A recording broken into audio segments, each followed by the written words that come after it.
know, I spent almost 20 years of my life playing international sport, and ever since I become the Prime Minister, I hardly have any time to watch sport, even on television. So this is going to be a great a holiday almost, a pleasure to really watch Winter Olympics in Beijing, and I'm really looking forward to that. Great. I understand that it is also your first visit to China since the COVID-19 pandemic began in early 2020. Of course, you'll be having discussions with your counterparts, with the Chinese leadership.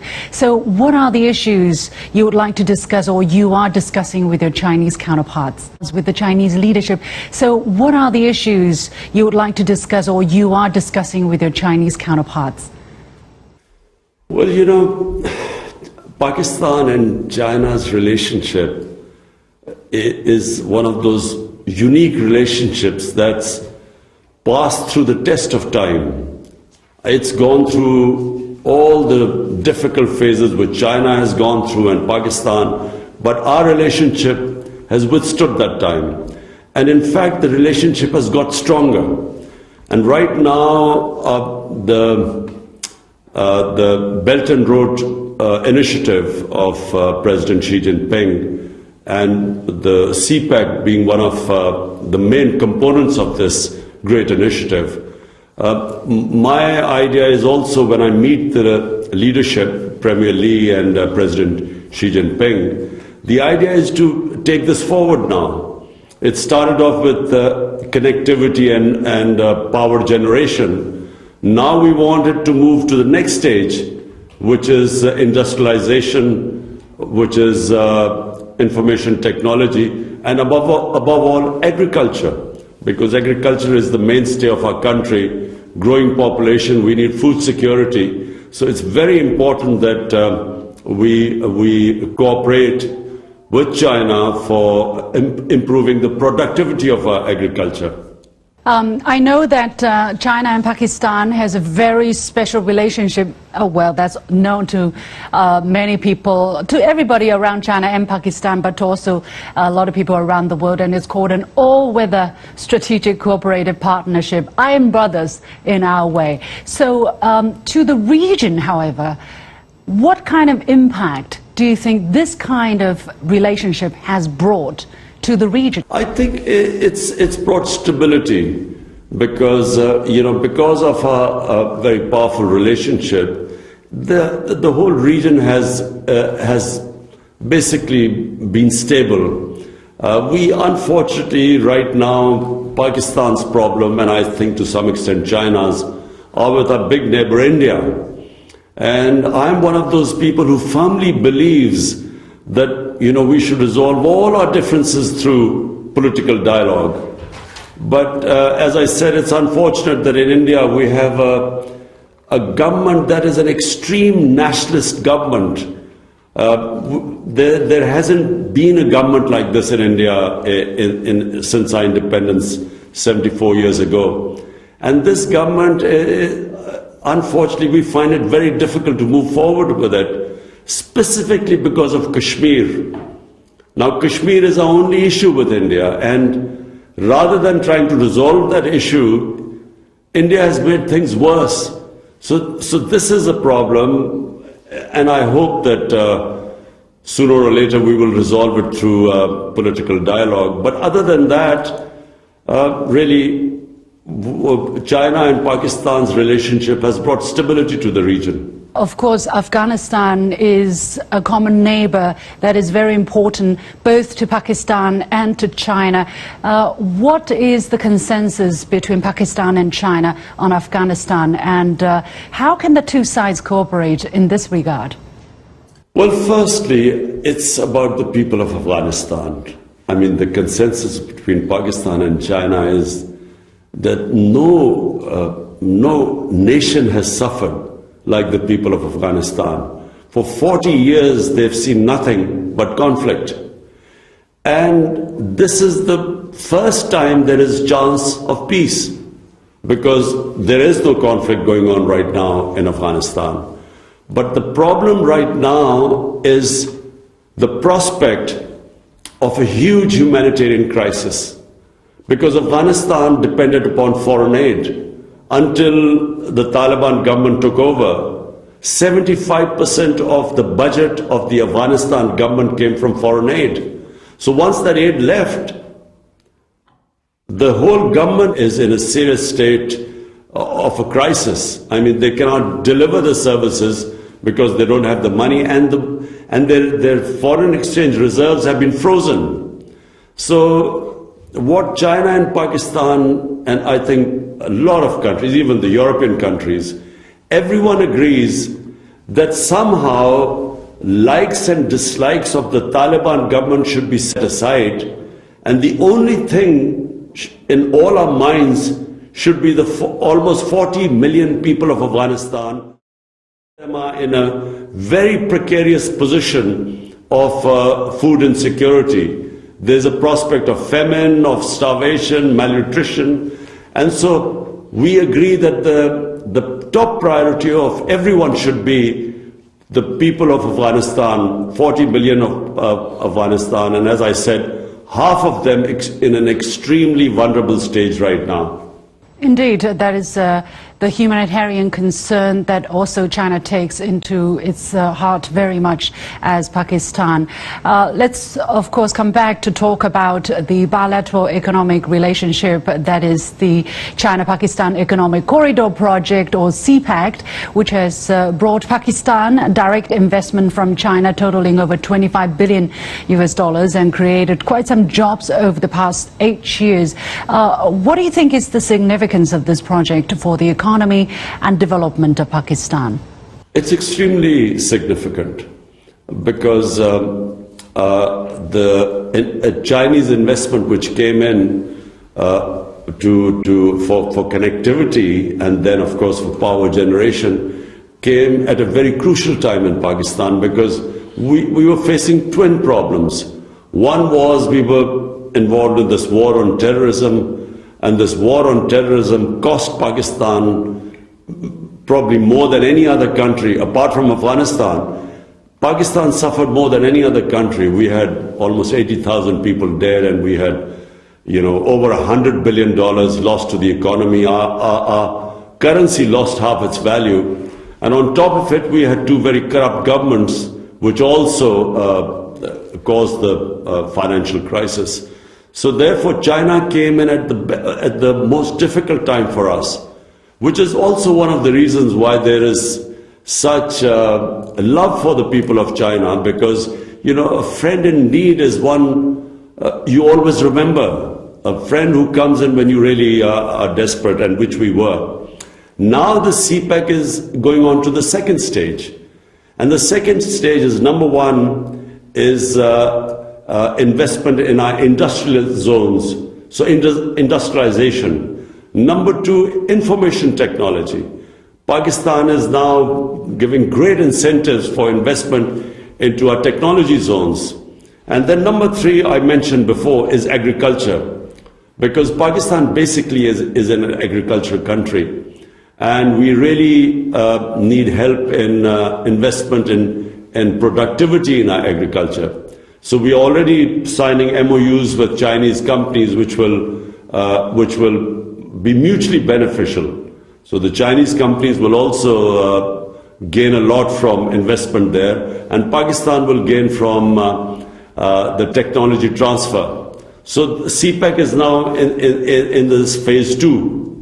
Great news, great news. Good to hear that. I understand that the year 2021 marked the 70th anniversary of diplomatic ties between China and Pakistan.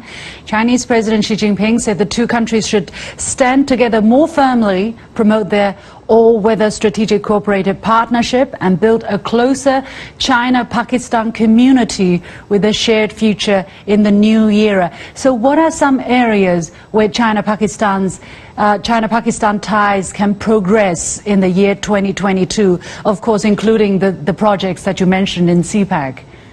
Well, Pakistan's emphasis since my government has come in is on geoeconomics.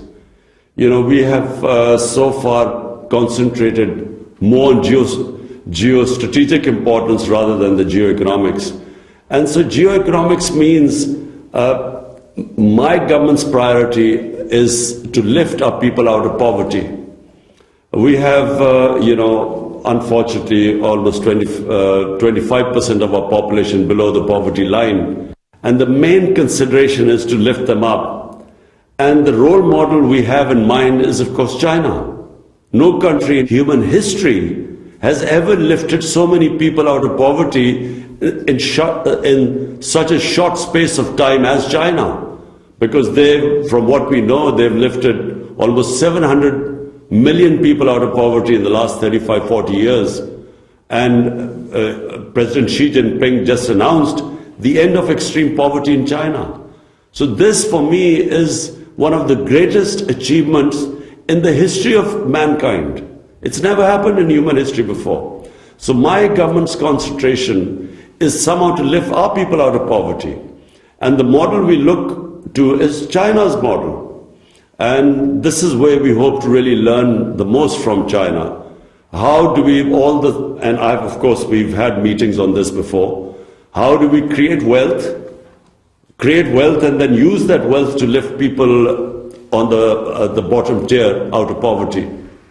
Yeah, we hope that China's example, China's experience can provide some inspiration for countries such as Pakistan. And we wish you really the best in that regard. As we talk, we have a lot of things to celebrate, but the world really has been suffering from COVID-19 and the kind of economic downfall that the pandemic has caused to us. So cooperation is extremely important. How do you see the overall cooperation between China and Pakistan in terms of fighting the pandemic, and in what ways has China supported Pakistan in fighting the pandemic? And looking forward, what else do you think can be done? Well, Pakistan, I'm very proud to say, is one of those few countries which coped with the pandemic better than the vast majority of the nations that are affected by the pandemic. We are considered amongst the top 3 countries which coped with the pandemic best of all. In other words, we saved our economy and we also saved our people from the pandemic. Now, we learned a lot from China, because as the pandemic spread, we immediately had very close contacts with China and learned a lot from the experience, because it started in Wuhan city first of all, and then it went to other places. So we were in close cooperation.